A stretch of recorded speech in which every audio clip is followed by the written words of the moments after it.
Thank you. Okay. Okay, hi everybody. Welcome to class. My name is Lisa, and I am one of the teachers here on verblink.com. And in this hour, we're going to be having an English reading class. So if you want to practice your reading skills, reading out loud, but also listening to me read and learning some new vocabulary, maybe going over some grammar structures, then you can join us now. If you have a reservation, you can use the reservation in the first 2 minutes of the class. If you don't have a reservation, though, you can just wait until you see the Join Class button. That comes up pretty soon, and then anybody will be able to join the class. So welcome to Marcelo, and hi, Walla. How are you? This hour, we're going to be having an English reading class. Walla, are you there? Marcelo, where are you from? I am from Brazil, What part of Brazil? Belo Horizonte. Oh, okay. Do you know? Yes.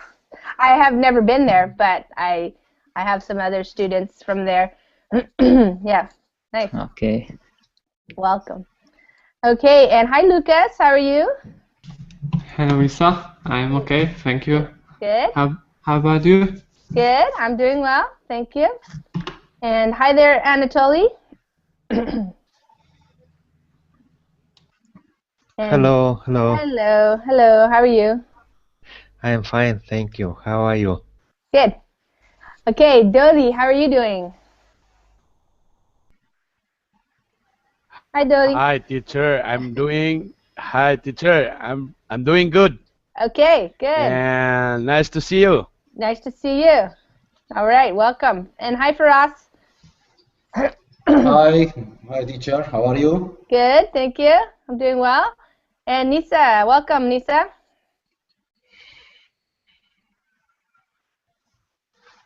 Your microphone is muted, Nisa. And Walla, your microphone's working now? Hello, teacher. I'm loading. Sorry. Okay, hi. And Hi. Hi. Hi, Nisa. Walla, is your microphone on? Because I don't hear you. Okay, well, maybe she had to step away. Okay, guys, welcome to the reading class. I think a lot of you are all familiar. I'm going to go over how I do this. Excuse me. My throat. So, as most of you already know, hi, Eduardo. For the reading classes, I like to just choose different articles on different websites across the internet. And I like to choose different topics because, of course, for you guys who are learning English and wanting to become fluent, part of that is knowing a lot of different words and phrases, and also, of course, how to use the grammatical structures. And I have the opinion that one of the best ways to do that is to just keep reading things, keep exposing yourself to different topics, different types of language. And so I choose lots of different types of articles. Today is a kind of funny article. I saw this on the NPR website that I did a reading class with another article from NPR last night. NPR is what we call our national public radio. So the difference about that is that there's not really commercials. There are some announcements, you know, people who are sponsoring some of the shows, but in general, it's not a commercial radio station. So it has a lot of different news shows and also different types of radio talk shows and music programs and stuff. So it's a pretty good place to go to find information or kind of different types of articles on both international news and international topics, but also topics related to the United States. So a lot of people are familiar with like the BBC or something like CNN. NPR is another option. What's good about NPR is also they have, you can listen online, and they often have the transcript as well, so you can read along when you're listening. So that's always a good practice as well. And so today, this one is about drive-in church. And I thought it was really interesting because that's something new. I never heard about it before. Usually in the United States, we think of a drive-in as a movie place. So this is actually an older movie place, a drive-in movie place that got turned into a church. So maybe if you have seen some movies like American movies, The Grease or something like that, you've seen what a drive-in movie theater looks like, and I'll show you what it looks like here. So usually it looked something like this, where you would pull up in your car, stay in your car, and put like a little speaker, and then you would be able to watch the movie from your car. And so that's what a drive-in theater looks like. And there are still some of these drive-in theaters across the country in different parts of the United States. My town has a drive-in theater. It's pretty old, and a lot of towns don't have them anymore, but they used to. So I don't know, has anybody ever been to a drive-in movie theater? Anybody in class? Is this something that exists in other countries? It might be uniquely American. I don't know. All right, nobody's speaking up, so I guess you haven't ever been to a drive-in movie theater. So this is a drive-in church.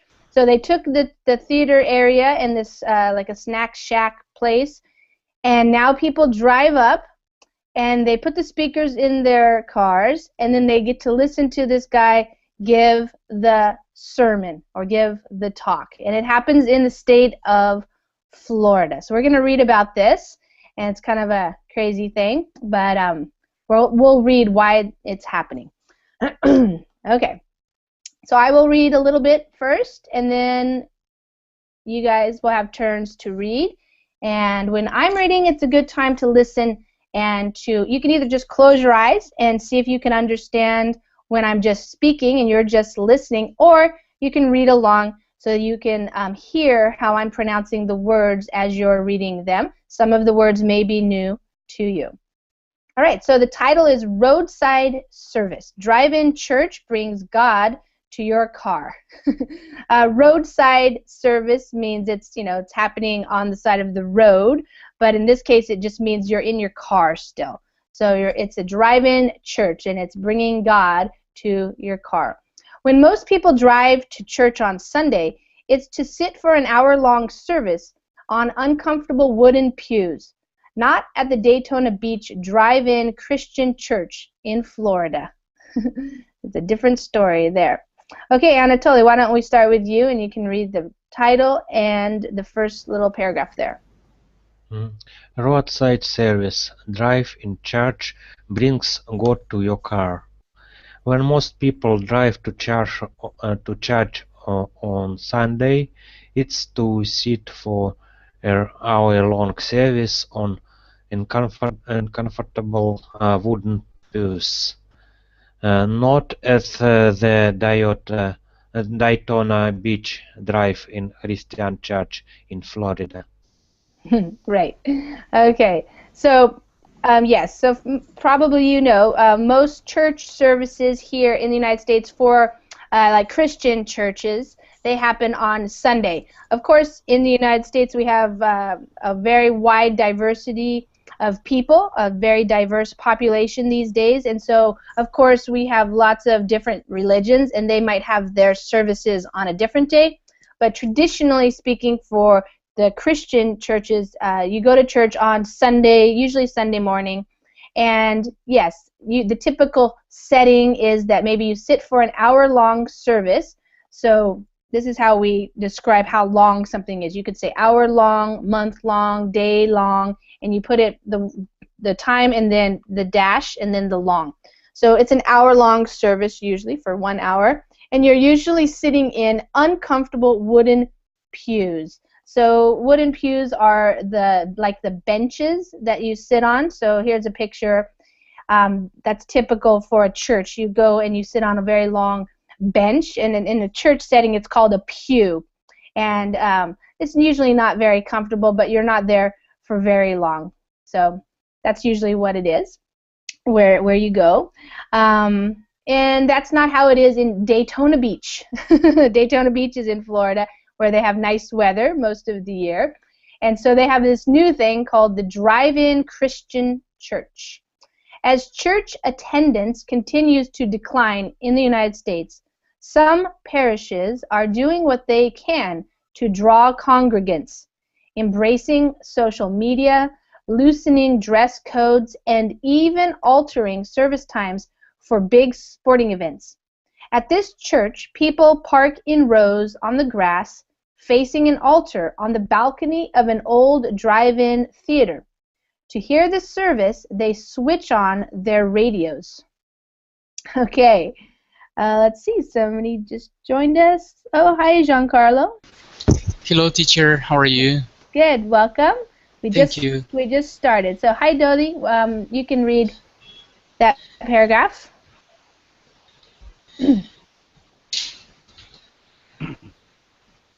I didn't see. Okay. As 1 minute. church attendance. Okay. As a church attendance continues to decline in the United States, some parishes are doing what they can to draw congregants, embracing social media, loosening dress codes, and even altering service times for big sporting events.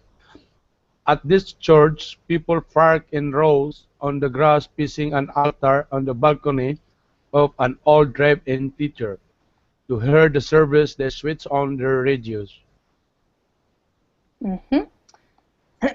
Okay, so church attendance. So attendance is when people attend or they come to church. So the amount of people attending or coming to church is continuing to decline. So it's going down.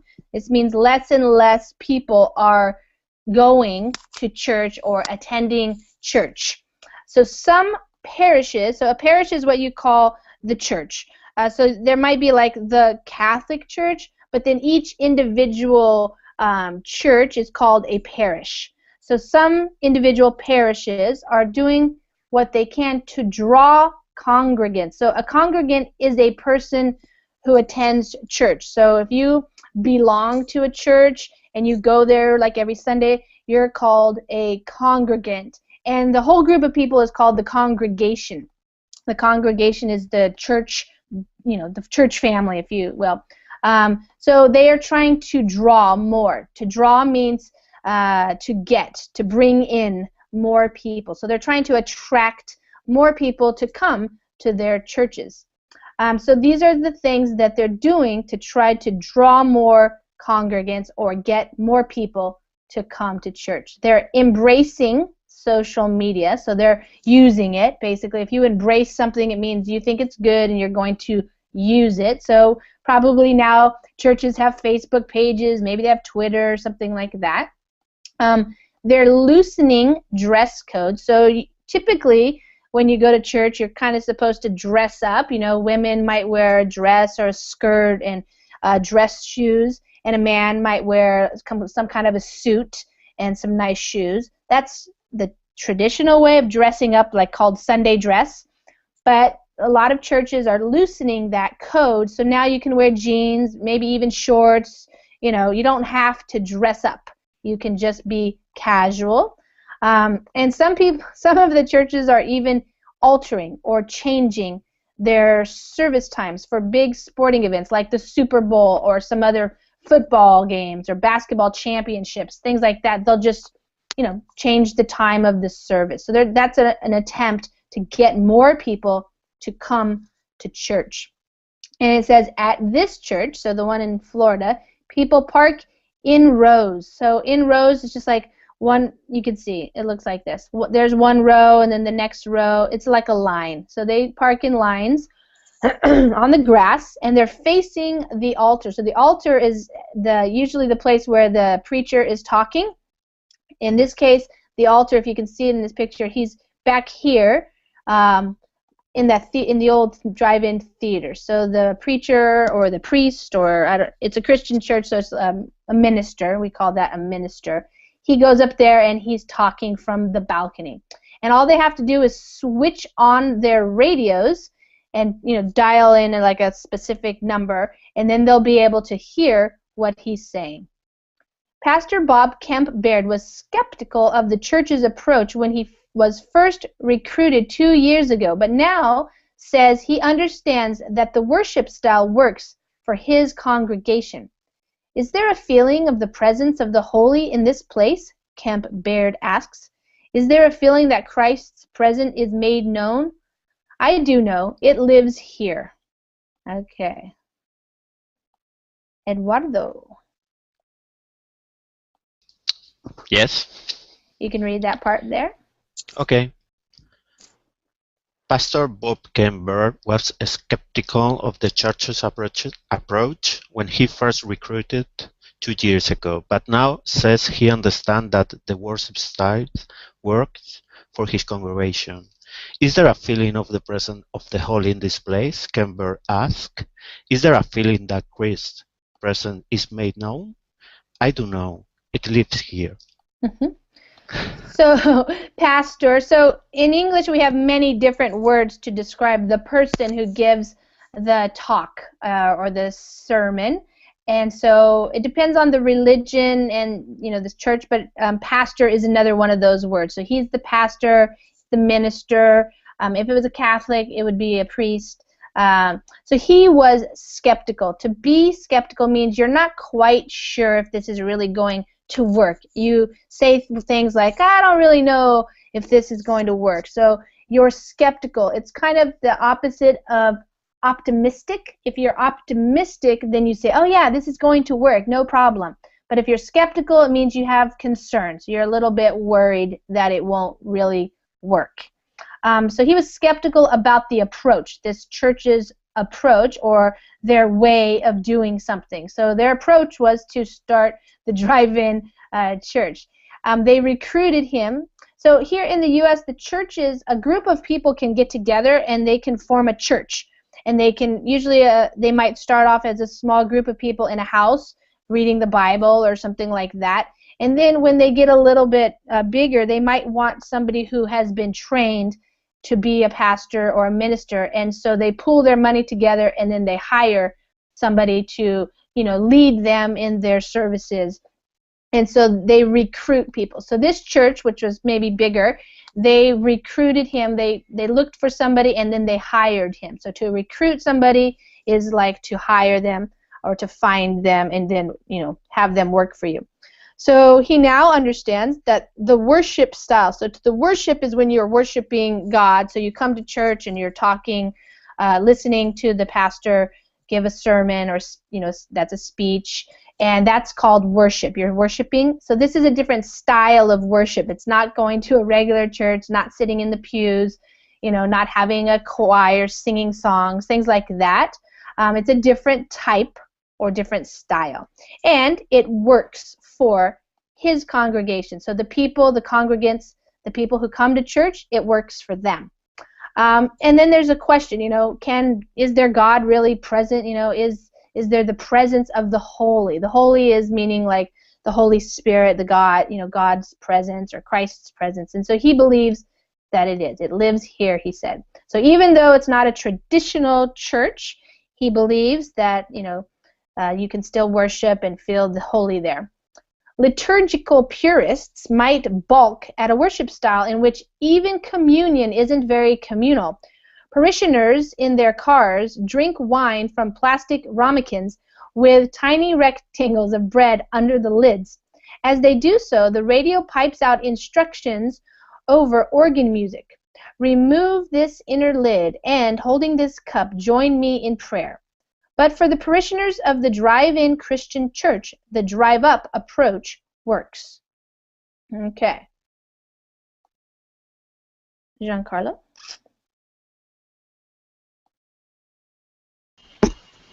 Yeah, Lisa. Okay. Whoops, right there. Liturgical purists. Yeah. Liturgical purists might balk at a worship style in which even communion isn't very communal. Parishioners in their cars drink wine from plastic ramekins Ramekins, yeah. ramekins with tiny rectangles or bread under the lids. As they do so, the radio pipes out instructions over organ music. Remove this inner lid and holding this cup join me in prayer. But for the parishioners of the drive-in Christian church, the drive-up approach works. Okay. So, liturgical refers to the type of ceremony that you have for a religious service. So people who would be purists, they think there's a very specific way that you have to do the liturgy. That's what it's called, liturgy. They might balk. So they might say, this is dumb. This is not really church or something like that. So to balk at something is like to not support it. They would say that it's not right. So this type of worship style might not meet their standards. If you're a purist, it means you do everything like by the book, the exact way it says you're supposed to do things. Communion is a part of the service where you're like you're taking the wine, which is like the blood of Christ and stuff like that. So it's part of the ceremony.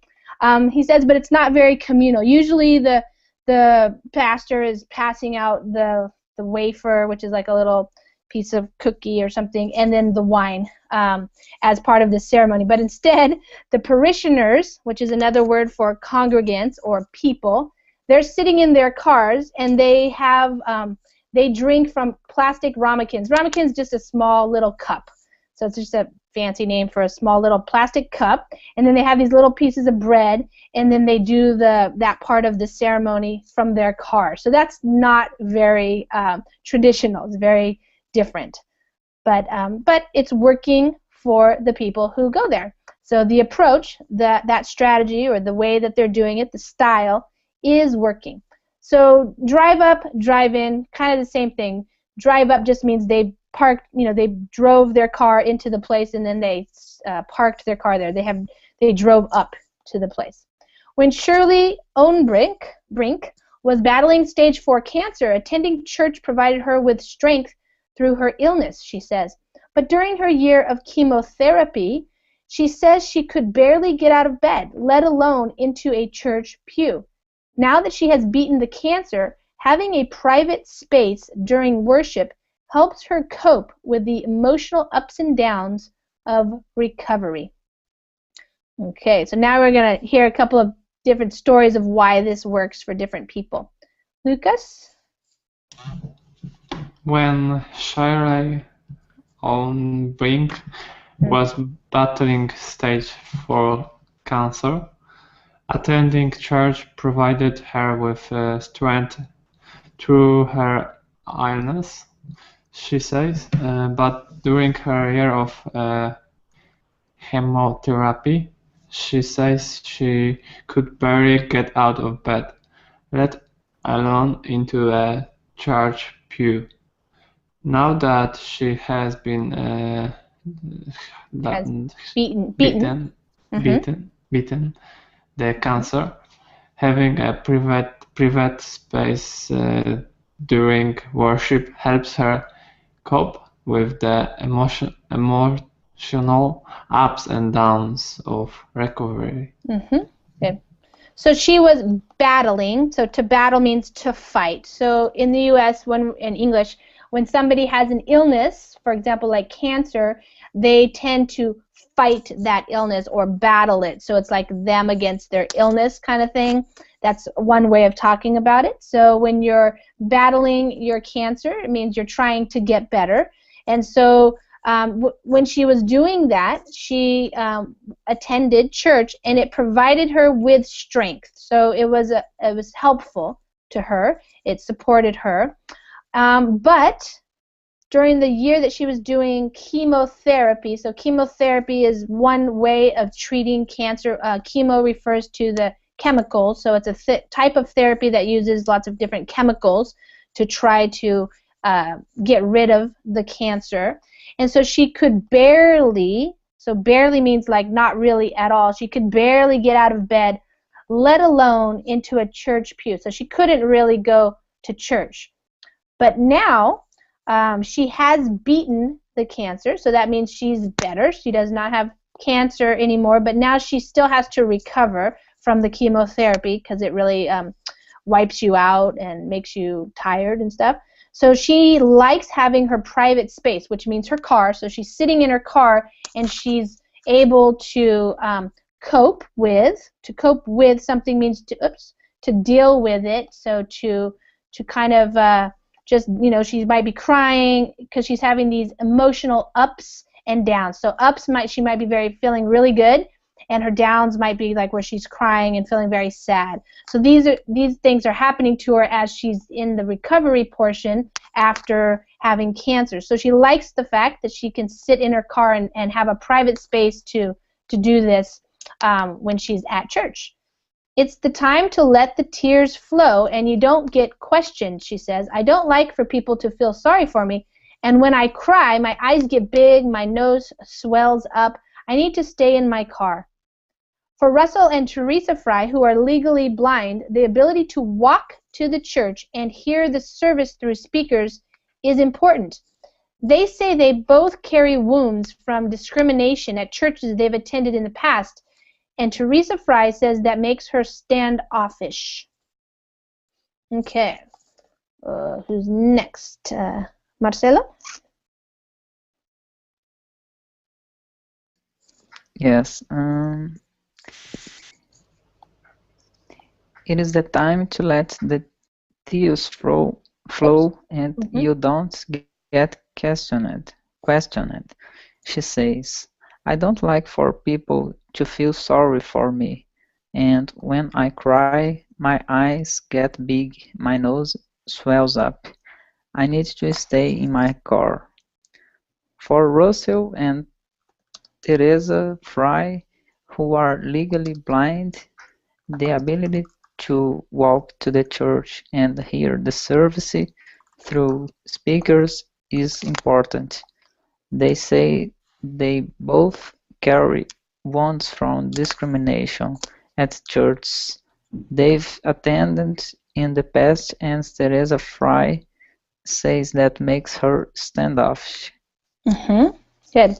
So she's saying, so we have the quotes here, it's the time to let the tears flow. So if you let the tears flow, that phrase right there, it means to cry. So you allow yourself to cry. The tears are the little drops of water that come down your face when you're crying. And to let something flow just means to let it happen, to let it go. So, and you don't get questioned. So sometimes, you know, if you start crying, people might ask you questions like, are you okay? What's going on? What's wrong? And she doesn't, you know, she doesn't want that. She doesn't like people to feel sorry for her. So if people feel sorry for you, it means, you know, they're asking those questions and they're saying, oh, poor you, you know, poor baby, what's going on? She doesn't want their sympathy. She doesn't like that. And when she cries, her eyes are getting big and her nose swells up. To swell up means to get big. So she's crying, you know, your eyes get red, your nose, maybe she has to blow her nose, that kind of thing. So she likes the fact that she can just stay in her car, nobody has to see her. For these other two people, Russell and Teresa, they are legally blind. So if you're legally blind, it really means you can't see very much at all. So they actually get to walk. They like having the ability or the possibility to walk to church and hear the service through the speakers. The reason why is that they say they both carry wounds. So they both have had troubles, and so now they carry these wounds. Wounds often is like when you get hurt. It could be an actual wound, like you got I don't know, like you got hit or something and you have a wound on your arm or your leg or something. But an emotional wound is what they're talking about. So they have had their feelings hurt because they have been discriminated against. So they have experienced discrimination at other churches that they've been to. So she says because of that experience, she feels a little standoffish. So if you feel standoffish, it means like you're not safe. You don't really go into big groups of people and just, you know, join another church. So she feels like she wants to be alone more. So standoffish is like not engaging with another person. You don't really talk to them very much, other people very much. She says, I don't want to get hurt, so I stand back and wait for a second to see how they're going to react to me with being visually impaired, because my eyes do jerk a lot, she says. People sometimes think I'm kind of crazy when I'm not crazy. The Fries say the church is a safe place for people who need privacy and healing, and that the congregation readily accepted them. Okay. Nisa? Okay. I don't want to get hurt, so I stand back and wait for a second to see how they are going to react to me with being visually impaired, because my eyes do jerk a lot, she says. People sometimes think I'm kind of crazy when I'm not crazy. The Friars say the church is a safe place for people who need privacy and healing, and that the congregation really accepted them. Good. Keep reading? No, that you can stop there. Okay. Okay. Yeah. Let me explain again. Dodi, I wrote in the chat, standoffish. It just means like you feel not comfortable and so you don't engage. So, for example, if you go to a party and you kind of just stand aside, like on the side, and you don't really start talking to people, you're feeling a little bit standoffish. You're feeling like you don't want to engage with those people. Yeah, stand back or stand aside. Not really stand off. It's just more, you feel standoffish. There are a couple of different meanings to that word too.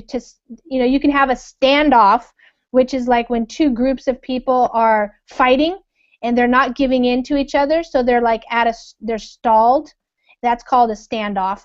But when you feel standoffish, it means like you feel like you want to be alone and you're just waiting because you're not very comfortable.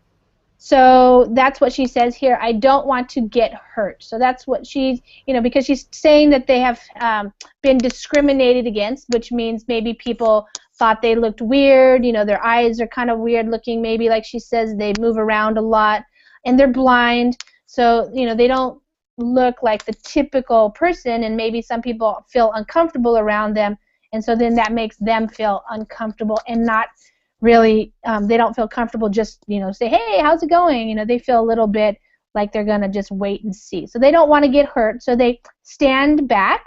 So they hold back, they just stand back and wait to see how people are going to react. So what are people going to do? Are people going to be friendly? Are they going to, just leave them alone? What are they going to do? How do they act around them? And she says because visually impaired means you can't see. If you're impaired some way, it means you have a problem, and they have problems with their vision. So they do not have good vision. They're legally blind.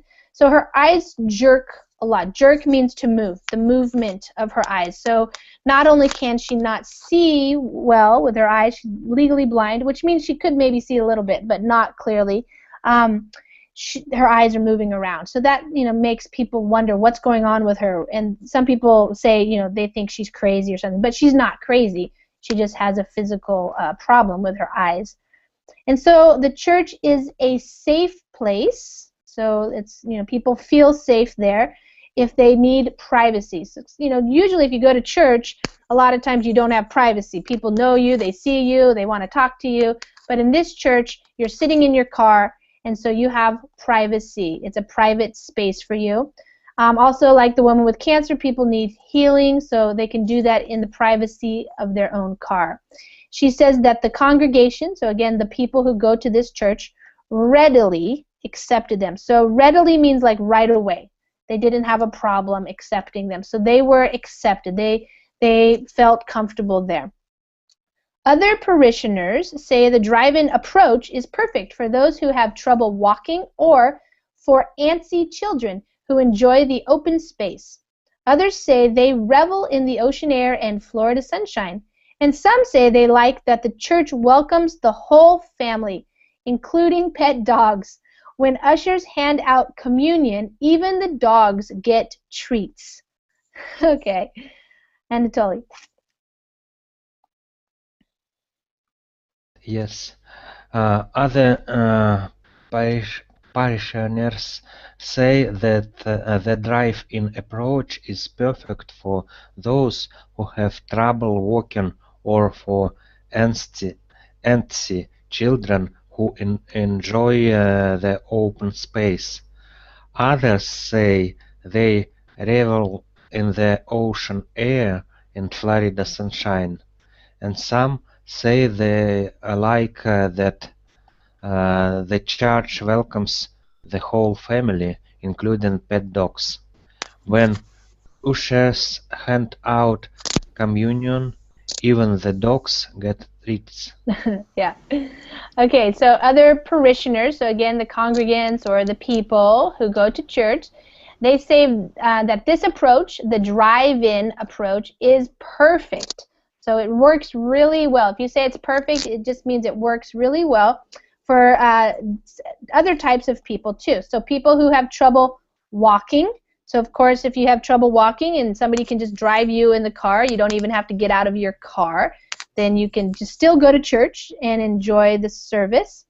Or for antsy children. Antsy is a word that means like energetic. So you can imagine at church, sometimes some churches have classes for children, but other churches don't. And so some churches, the children have to be in the service with their parents, and they get bored a lot of times, and they start fidgeting, making noise, you know. They're antsy. They don't want to sit still. They want to get up and move around. So of course, you can imagine here they could probably just get out of the car and be outside. They don't have to be sitting. Their parents can still sit and enjoy the service, but they can kind of get up and move around. So they enjoy the open space. So the open space in this picture you can see is the grass area. It's open. Kids could go walk around or something. Others say they revel in the ocean air. So to revel in something means to enjoy it. So this is in Florida, which is near the beach, and you can imagine there's probably a beach right over there by those palm trees.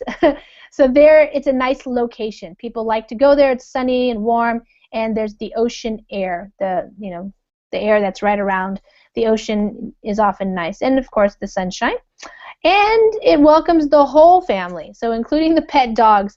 The ushers are the people who go around in church and they pass out things. So sometimes they usually take you to your seat when you get there if you're in a regular church building.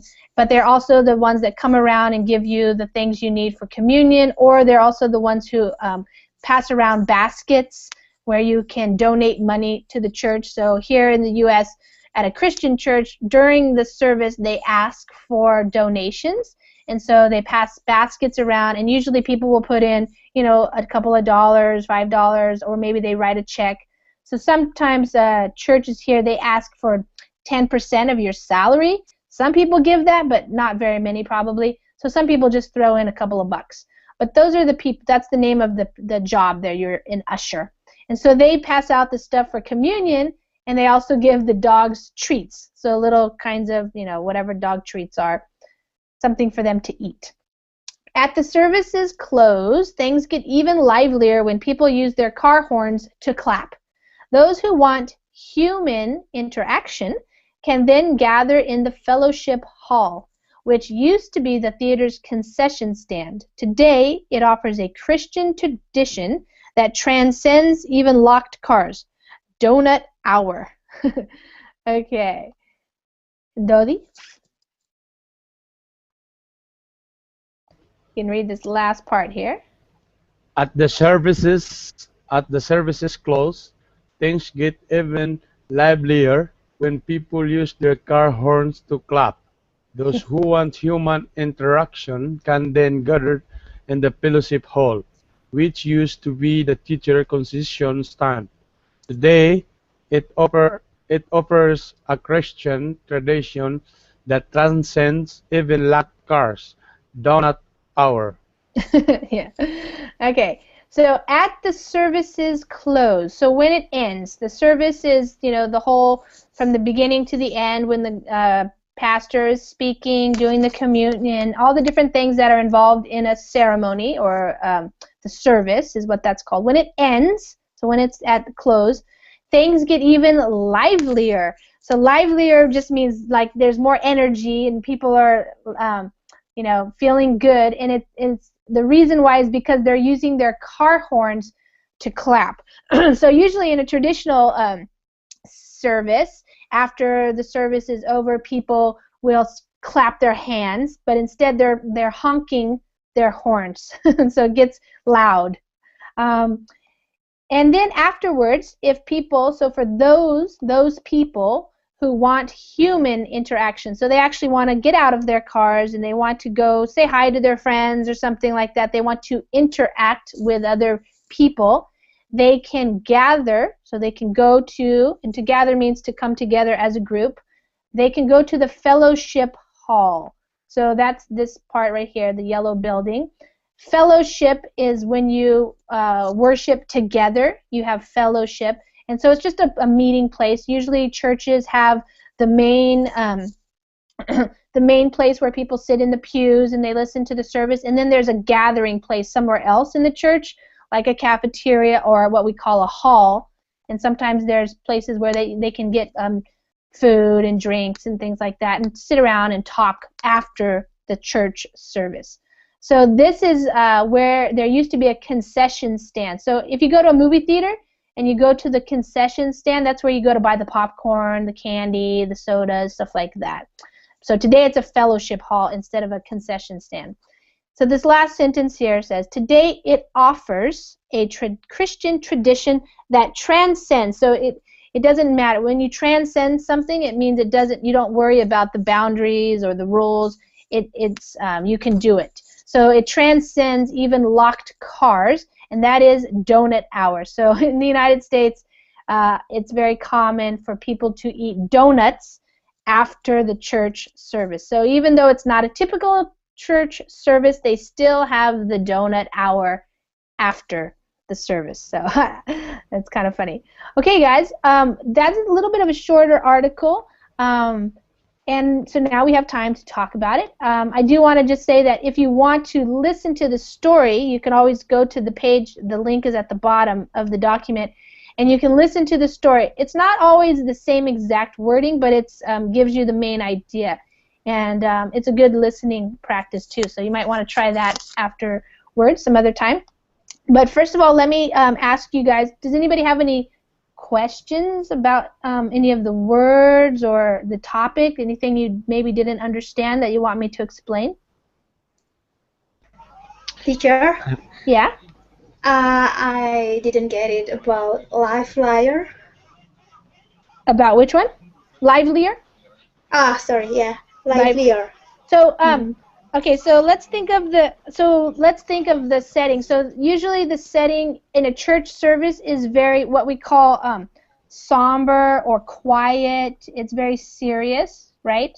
So when you're having a church service, you know, the sermon might be funny sometimes or something like that, but usually it's pretty quiet and serious. And so to get livelier means more energy. So people start feeling better, and there's more energy. And the reason why it's livelier, or even you could say louder, is because people are using their horns. So think about it. You know, you're sitting here, you've been listening to the sermon in your car, and now it's over. And instead of clapping, you know, clapping is doing this with your hands. People are starting to honk their horns. So it's getting livelier or louder. People are like, yeah, woohoo, boom, boom, boom, you know. Okay, yeah. I got it. Thank you, teacher. Yeah, so it's kind of a funny thing, you know. It's not a very common response. So it's just livelier means like everybody's now getting kind of excited and they're honking their horns and going, yeah, you know. So instead of clapping, you know. So that's why it's funny. Okay, so what do you guys think about this? Would you? I used to go to church as a kid, off and on with my parents. I don't go to church now, really. So this is kind of a funny idea to go to church in your car, but I guess it works for some people. What do you guys think about this idea of going to church in your car? Yeah, teacher. Yeah. I thought that it's only McDonald's who practicing the drive-in style, Only who? but McDonald's restaurant. Ah, McDonald's. Yeah. But unfortunately now in America they're converting in the church. But Uh-huh. but I think for me there is something wrong on our situation today. People Okay. are keep a distance on the traditional way, Yeah. how to practicing like how to go to the church or Mhm. restaurant. It is like big change in our style today. Yes. Yeah. It does seem to And be. also, Yeah. yeah, and also the problem is you can hear the preaching of the past preacher. You Mhm. cannot see directly. You don't have eye contact or physical eye contact. So I think it is, people now are living what they want. But this is not really the practice. When you go to the church, you go Uh-huh. to inside the what we call is this fellowship hall, Yeah. fellowship hall. At least you are on the one place and you Together. can Yeah. see, yeah, you can stay together and this is Yeah. when you go outside you cannot. So now we are living now in high style. Yeah, it's kind of like a formal versus informal way. So the more formal or traditional way is what people are used to, and this somebody thought of a different idea. So I just looked up their website, and this is their website, I guess. And so it's a pretty nice setting. Actually, the water's right there Mhm. behind them, but it is different, you know. And as you can see, the pastor's up here Yeah, in this balcony, and he's talking, so they can see him, but they're sitting in their cars. So it is kind of a funny thing. I don't know. yeah, I don't. Yeah. it was nice looking. I think they are very comfortable, Yeah, they're but very that is comfortable. not the tradition. Yeah, no, it's not tradition for sure. Yeah, it's not a And tradition. I think teacher, Yeah, if who attendants, yeah, if they don't like the priest, what the yes, priest yeah. talking about, he can leave They anytime. just drive away. So I think that's their purpose. Why they are leaving. If the message is against to themselves, they can go Yeah. and forget it. Yeah, maybe they could. Oh, That's what my observation. yeah, yeah, good. Giancarlo, what do you think about this idea? It's interesting the way that all the people is changing their minds and they are Uh-huh. trying to get together in a different way. For example, going to Mhm. church. Mhm. I like this idea because in general the point here is that you must be in contact with your God. I think Mhm. it's between you and your God. No, Mhm. it Yeah. doesn't matter. It doesn't matter if you go by car, or it doesn't matter if you enter into the church. It doesn't matter if you stay there on the ground. Yeah. But it's a communion. It's a communication between you and God. And here in this article, Lisa, something Mhm. it's interesting. It says, "Come as you are." No, Mhm. Yeah. come as you are, Well, yeah. Right. I don't know where and that is it exactly. talks about it talks about that you are welcome the way you are. You Yes. are free to do, and you are free. Feel free to be with us. Mhm. Mhm. So you could say that it's very accepting of different people, maybe different ways of being. Yeah, and I think that's the reality is it seems like people. It's either like the choice between people skipping church and not going to church because they don't want to get dressed up or they don't want to be, just this traditional way of doing things, or you can decide to change and accept people and then let them come in casual dress clothes and not have so many rules, but then they also hear the message that you want to share with them about, whatever you're reading from the Bible or something like that, So it's kind of a choice that people make. Either these people might not ever listen to a sermon, or they might come if you let them wear shorts, for example. Yeah, or maybe when you Teacher.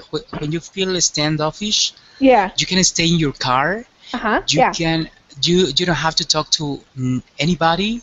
Right. You just stay there, and Mhm. it's perfect. I think it's a good idea. So it's more like a I more like it. personal thing Exactly. with God or something. Yeah. Yeah. Dolly, did you want to say Teacher. something else? Yeah. Yeah. Because of the liberality of the church, Mhm. I think they didn't strictly told the people that this what are you doing outside the church is not acceptable. But it is acceptable who are not capable to going down on their car. It's for like disabled, Yeah. Mhm. some that's okay. But for the healthy people, it's not Well, I even you are yes. well, I think they said here that there's actually you can come inside too. So you can go inside if you want, or you can stay in your car, is what I read somewhere on their website, I think. So it's giving you more choices. Yeah, because they're practicing because of the church now. Yeah. They are afraid to force the people to come on the church. So Yeah. they're practicing the liberality Sure. style, because now you cannot force the people, not You like can't force before. them. Yeah. You can't Not force like them to before go to that church. people, yeah, yeah, people before they Yeah. voluntarily go to or come to the church for Right. themselves, not to force them to come on here, come on the church to listen in the sermon. Sure. Mhm. So Yeah. I think it's only happen there in your place, but in my place I believe it is not practiced, or it's not Yes. practiced in our place. Yeah. Well, and that's interesting because it definitely says here as church attendance continues to decline in the United States. So going to church is not as popular as it used to be. So there are now a lot of modern day Americans, you could say. They Uh-huh. don't want to go to church. They don't want to be told how to live their lives, what to do. Maybe they're not even Christian. They don't believe in the Bible or Jesus Christ. So there's a lot Yeah. of diversity of ways of being human in the United States. So it's not just one way is the right way. Yeah. So if you have a way and you want to share it with people, you have to get creative in the United States, because you can't just say everybody is Christian and everybody's going to do this and that's the way it is, because that's not how it is in the United States. Yeah. Yeah. Dodi, where are you from? I'm from Philippines. Oh, yeah, right. Okay, the Philippines. So in the Philippines, is it more traditional Christian churches then? Yeah, that's Yeah. a big Catholic country. Oh, Catholic. Okay, big Catholic. All right. Yeah. What about But I'm not Catholic. You're not Catholic. Okay. Yeah. Yeah. See? And that's the thing, people who aren't believers, they don't want to be forced to do anything. So, Yes, but freedom. teacher who's sitting there on the picture Yeah. you shown is they are Catholic, because they are listening to the priest That's true. by way of radio. That's true. They're tuning in Yeah, on the they radio chose to go station. there. Yeah. Yeah. Yeah. Oh, the problem, they don't like to go inside in Exactly. the inside of the church. Exactly. So that's Yeah. what they are doing. So Uh-huh. Yeah. Right. So they have more options nowadays, maybe more. at least this is one option. There might be other options. I mean, certainly there's church on TV. You can just stay at home and watch sermons too, you know. Yeah, yeah. So, yeah. That's the main point of that's their main point. That's why they're not come in closer. At least they can go. Because once you They can inside the go. church, I think it Yeah. is not good action or behavior to Mm. go out not still on process on progress the sermon. Mm. So that's I think that's their Yeah. plan. That's why they are not sit on inside. Huh. Yeah. Okay. Does anybody else want to say anything? Anatoly, what do you think about this drive-in church? I think I'm not sure that I could accept it. I'm thinking about that the next step could be watching on YouTube. Probably people do. Yeah. But maybe in some cases, like for people who are not able to attend in a normal way, it could be good. Yeah. Yeah. Yeah. Yeah, and something interesting, Lisa, too, is that going to church sometimes is like to go to a play, to see a play, to go to Mhm. the theater. Why? Because of the environment, the Mhm. images, the people there next to you, the priest, they making the speech, and they are some components that they are part of this kind of traditions or of this kind of activities. Yeah. It is a little bit different being in your car, just listening to the priest. Is it Mhm. priest or priest? Priest, right? Priest. Yeah. Priest. Listening to the preach, or maybe singing, or maybe having this concentration or talking to your God. It's a little bit different, but it could be interesting to go to church by car. Yeah. Yeah.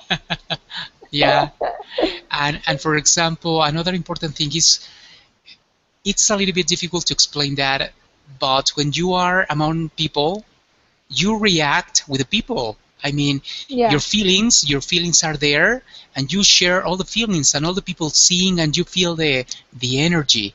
Yeah. What about in your car? You are alone, maybe with your family, maybe, Mhm. and it could be a little bit different. Sure.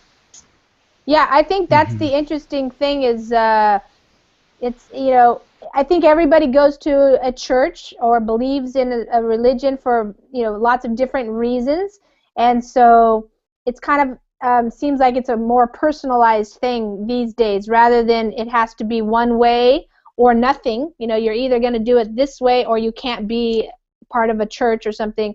Now maybe this is like just responding to the idea that people like to have options. They still want to listen to a service, but yeah, they maybe don't feel comfortable in the regular setting. I don't know. It's just interesting how the modern days we keep changing things. Things change. Yeah, Yeah, yeah. yeah, It's not the same. not Okay, the same. guys. Well, thanks for coming and reading along. And yeah, we don't know. The world is changing all the time and always going in different directions. So, Exactly, Lisa. yeah, Exactly. yeah. Yeah, Okay, you're well, right. I have a writing class I have to go to now, so I'm going to finish there and start that one. So maybe I'll see you there or another time. Thanks for coming to class, guys. Yeah. Thank See you. you. Thank See Thanks you, so you much, next Thank you teacher. very Lisa. much. Bye. You're Bye-bye. welcome.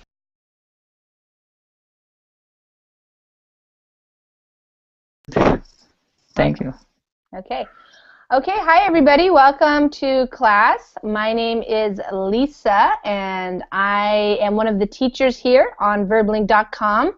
And in this hour, we're going to be having an English reading class. So if you want to practice your reading skills, reading out loud, but also listening to me read and learning some new vocabulary, maybe going over some grammar structures, then you can join us now. If you have a reservation, you can use the reservation in the first 2 minutes of the class. If you don't have a reservation, though, you can just wait until you see the Join Class button. That comes up pretty soon. and then anybody will be able to join the class. So welcome to Marcelo, and hi Walla, how are you? This hour, we're going to be having an English reading class. Walla, are you there? Marcelo, where are you from? I am from Brazil. Familiar with like the BBC or something like CNN. NPR is another option. What's good about NPR is also they have you can listen online, and they often have the transcript as well, so you can read along when you're listening. So that's always a good practice as well. And so today, this one is about drive-in church, and I thought it was really interesting because that's something new. I never heard about it before. Usually in the United States, we think of a drive-in as a movie place. So this is actually an older movie place, a drive-in movie place that got turned into a church. So maybe if you have seen some movies like American movies, The Grease or something like that, you've seen what a drive-in movie theater looks like, and I'll show you what it looks like here. So usually it looked something like this, where you would pull up in your car, stay in your car, and put like a little speaker, and then you would be able to watch the movie from your car. And so that's what a drive-in. Your microphone is muted, Nisa. And Walla, your microphone's working now? Hello, teacher. I'm loading. Sorry. Okay, hi. And Hi. Hi. Hi, Nisa. Walla, is your microphone on? Because I don't hear you. Okay, well, maybe she had to step away. Okay, guys, welcome to the reading class. I think a lot of you are all familiar. I'm going to go over how I do this. Excuse me. My throat. So, as most of you already know, hi, Eduardo.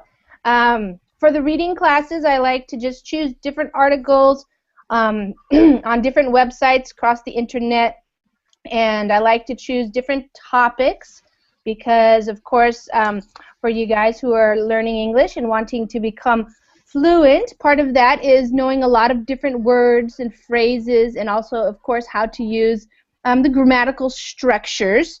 And I have the opinion that one of the best ways to do that is to just keep reading things, keep exposing yourself to different topics, different types of language. And so I choose lots of different types of articles. Today is a kind of funny article. I saw this on the NPR website. That I did a reading class with another article from NPR last night. NPR is what we call our national public radio. So the difference about that is that there's not really commercials. There are some announcements, you know, people who are sponsoring some of the shows, but in general, it's not a commercial radio station. So it has a lot of different news shows and also different types of radio talk shows and music programs and stuff. So it's a pretty good place to go to find information or kind of different types of articles on both international news and international topics, but also topics related to the United States. So a lot of people are, what part of Brazil? Belo Horizonte. Oh, okay. Do you know? Yes. I have never been there, but I have some other students from there. Yeah, nice. Okay. Welcome. Okay, and hi Lucas, how are you? Hello, Isa. I'm okay, thank you. Good. How about you? Good, I'm doing well, thank you. And hi there, Anatoly. Hello, hello. Hello, hello, how are you? I am fine, thank you. How are you? Good. Okay, Dodi, how are you doing? Hi, Dodi. Hi, teacher. Hi, teacher. I'm doing good. Okay, good. And nice to see you. Nice to see you. All right, welcome. And hi, Faraz. Hi, teacher. How are you? Good, thank you. I'm doing well. And Nisa, welcome, Nisa.